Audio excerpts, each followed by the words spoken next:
ದಿನಾಂಕ 6/3/2026 ಸಂಜೆ 4 ಗಂಟೆ ಸಮಯದಲ್ಲಿ ಒಬ್ಬರು ಅರ್ಚಕರು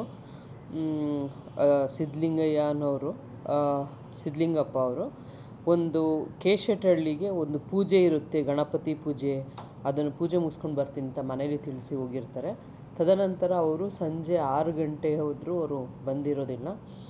ಅವರ ಅಕ್ಕನ ಮಗನಿಗೆ ಫೋನ್ ಮಾಡ್ತಾರೆ. ಫೋನ್ ಮಾಡಿದ ನಂತರ ಇನ್ನು 5 ನಿಮಿಷದಲ್ಲಿ ಅವರು ನಾನು ಬರ್ತೀನಿ ಅಂತ ತಿಳಿಸಿರ್ತಾರೆ. ಇದಾಗಿ 9:15ವರೆಗೂ ಅವರು ಮನೆಗೆ ಹಿಂತಿರುಗಲ್ಲ. ನಂತರ ಇವರು ಏನಾಗಿದೆ ಅಂತೇಳಿ ಅವ್ರು ಹುಡ್ಕೊಂಡು ಹೋದಾಗ ಕಾಲುವೆ ಮೇಲೆ, ಅಂದರೆ ಮರಳುಗಾಲ ಕಾಲುವೆ, CDS ಕಾಲುವೆ ಮುಂಭಾಗ ಅವರು ಉಪಯೋಗಿಸ್ತಿದ್ದಂಥ ಸಿದ್ಧಲಿಂಗಪ್ಪ ಅವರು ಉಪಯೋಗಿಸ್ತಿರೋಂಥ ಚಪ್ಪಲಿ ಮತ್ತು ಅವರು ಧರಿಸಿದಂಥ ಒಂದು ರುದ್ರಾಕ್ಷಿ ಮತ್ತು ಸ್ಫಟಿಕ ಮಣಿ ಅಲ್ಲಿ ಚೆಲ್ಲಿರುತ್ತೆ. ಮತ್ತು ಅವ್ರದ್ದು ಬೈಕು ಕಾಲುವೆಯಲ್ಲಿರುತ್ತೆ. ಅವ್ರದ್ದು ಬಾಡಿ ಏನಾಗಿದೆ ಗೊತ್ತಾಗಲ್ಲ. ಇದಕ್ಕೆ ಸಂಬಂಧಪಟ್ಟಂತೆ ಅವರ ಅಣ್ಣನ ಮಗ ಬಾಲಸುಂದರ್ ಅವರು ಒಂದು ಫಿರ್ಯಾದ ನೀಡಿದ್ದು ಅದು ಶ್ರೀರಂಗಪಟ್ಟಣ ಗ್ರಾಮಾಂತರ ಪೊಲೀಸ್ ಠಾಣೆಯಲ್ಲಿ ಕಲಂ 103 ಸಬ್ ಕ್ಲಾಸ್ 1 238 BNS ರಲ್ಲಿ ಪ್ರಕರಣವನ್ನು ದಾಖಲು ಮಾಡಿಕೊಂಡು ಸಿದ್ಧಲಿಂಗಪ್ಪ ಅವರು ತನ್ನ ಸ್ವಂತ ಅಕ್ಕನ ಮಗಳನ್ನು ಅವರು ವಿವಾಹ ಆಗಿರ್ತಾರೆ. ಇವರಿಗೆ ಸುಮಾರು 14 ವರ್ಷದಿಂದ ವಿವಾಹ ಆಗಿರುತ್ತೆ. 2 ಮಕ್ಕಳು ಸಹ ಇರ್ತಾರೆ.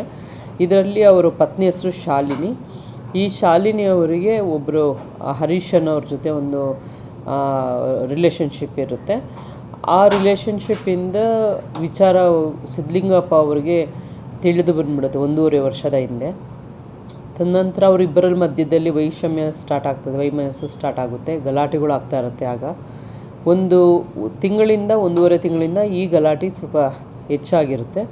ಅದ ನಂತರ ಶಾಲಿನಿ ಅವರು ಹರೀಶ್ ಅವ್ರಿಗೆ ಕರೆ ಮಾಡಿ ತಿಳಿಸಿರ್ತಾರೆ, ಇವರು ತುಂಬ ಹಿಂಸೆ ಆಗ್ತಾಯಿದೆ, ಇವ್ರನ್ನ ಹೆಂಗಾದರೂ ಮಾಡಿ ಮುಗಿಸ್ಬೇಕಂತ ಹೇಳಿಬಿಟ್ಟು ಒಂದು ವಿಚಾರ ತಿಳಿಸಿದಾಗ ಹರೀಶ್ ಏನು ಮಾಡ್ತಾರೆ, ಅವರ ಸ್ನೇಹಿತರಾದ ಗಣೇಶ್ ಮತ್ತು ಸಂತೋಷ್ ಕುಮಾರ್ ಅವರ ಜೊತೆ ಒಂದು ಡಿಸ್ಕಸ್ ಮಾಡಿ ಆ ದಿವಸ 6ನೇ ತಾರೀಕು ಅವರು ಪೂಜೆ ಕಾರ್ಯಕ್ಕೆ ಹೋಗಿರ್ತಾರೆ ಮತ್ತು ಅವತ್ತು ಅವರು ಉಪವಾಸ ಇರ್ತಾರೆ. ಸೊ ಅವರು ಸ್ವಲ್ಪ ಶಕ್ತಿ ಕಮ್ಮಿ ಇರುತ್ತೆ ಅವತ್ತು ಅಟ್ಯಾಕ್ ಮಾಡಲಿಕ್ಕೆ ಒಳ್ಳೆ ಸಮಯ ಅಂತ ತಿಳಿದಾಗ ಅವರು ಕೇಶೆಟ್ಟಹಳ್ಳಿಗೆ ಹೋಗಿ ಹಿಂತಿರುಗಬೇಕಾದ್ರೆ ಶಾಲಿನಿ ಅವರು ಅವ್ರಿಗೆ ಮೆಸೇಜ್ ಮಾಡ್ತಾರೆ, ಹರೀಶ್ ಅವ್ರಿಗೆ ಮಾಡಿ ಇವಾಗ ಅವರು ಒಬ್ಬರೇ ಬರ್ತಾ ಇರ್ತಾರೆ ಇದು ಅಂತ ಹೇಳ್ಬಿಟ್ಟು ಅವರು ಸಿಗ್ನಲ್ ಮಾಡ್ತಾರೆ. ತದನಂತರ ಗಣೇಶರವರು ಸುಮಾರು ಕೃತ್ಯ ಸ್ಥಳದಿಂದ 1 ಕಿಲೋಮೀಟರ್ ದೂರದಲ್ಲಿ ವಾಚ್ ಮಾಡ್ತಾರೆ. ಅವಾಗ ಸಿದ್ಧಲಿಂಗಪ್ಪ ಅವರು ಅದೇ ದಾರಿಲಿ ನಡ್ಕೊಂಡು ಬರ್ಬೇಕಾದ್ರೆ ನಿರ್ಜನ ಪ್ರದೇಶದ ಕಾಲುವೆ ಮೇಲೆ ಹರೀಶ್ ಮತ್ತು ಸಂತೋಷ್ ಕುಮಾರ್ ಅವರು ಅವರಿಗೆ ಹಲ್ಲೆ ಮಾಡಿ ತಲೆಗೆ ಅವ್ರನ್ನ ಇದನ್ನು ಮುಚ್ಚಿ ಹಾಕಲು ಅವ್ರನ್ನ ಕಾಲುವೆಗೆ ನೂಕಿರ್ತಾರೆ ಅಂತ ತಿಳಿದು ಬಂದಿದೆ. ಈ ಪ್ರಕರಣದಲ್ಲಿ ಹರೀಶ್, ಸಂತೋಷ್ ಕುಮಾರ್, ಗಣೇಶ್ ಮತ್ತು ಶಾಲಿನಿ ಅವರನ್ನು ದಸ್ತಗಿರಿ ಮಾಡಿ ಕಾನೂನು ರೀತಿಯ ಕ್ರಮ ತೆಗೆದುಕೊಳ್ಳಲಾಗಿದೆ.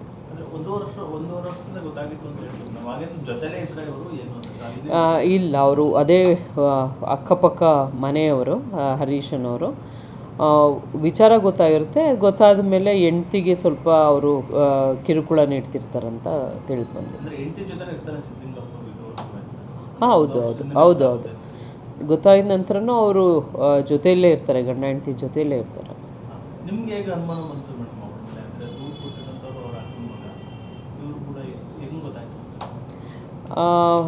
ಇಲ್ಲ, ಅದು ಇದರಲ್ಲಿ ತನಿಖೆ ಸಮಯದಲ್ಲಿ ಕೆಲವೊಂದು ಅನುಮಾನಗಳು ಬರುತ್ತೆ.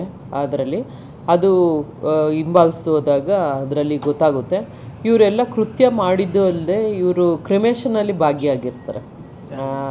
ಯಾರಿಗೆ ಕೃತ್ಯ ಮಾಡಿದ್ದಾರೆ, ಹರೀಶು, ಗಣೇಶು ಮತ್ತು ಸಂತೋಷ್ ಕುಮಾರ್ ಇವರು ಇವನ್ನು ಅವರ ಕ್ರಿಮೇಷನಲ್ಲಿ ಸಹ ಸಿದ್ಧಲಿಂಗಪ್ಪ ಅವ್ರಿಗೆ ಯಾರಿಗೂ ಅನುಮಾನ ಬರಬಾರ್ದು ಅಂತ ಅದರಲ್ಲೂ ಪಾಲ್ಗೊಂಡಿರ್ತಾರೆ ಅಂತ ತಿಳಿದು ಬಂದಿದೆ.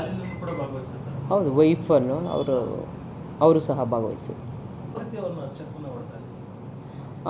ಸುಮಾರು ಘಟನೆ ನಡೆದ 1 ಕಿಲೋಮೀಟರ್ ದೂರದಲ್ಲಿ ಗಣೇಶ್ ಅಬ್ಸರ್ವ್ ಮಾಡ್ತಾ ಇರ್ತಾನೆ.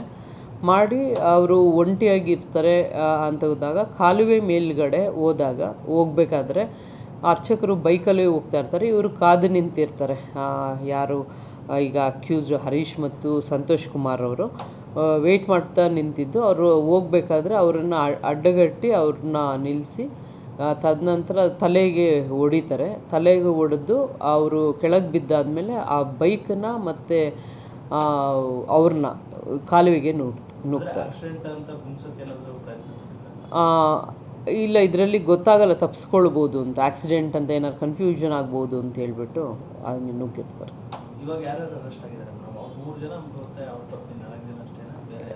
ಇಲ್ಲ, ಇದರಲ್ಲಿ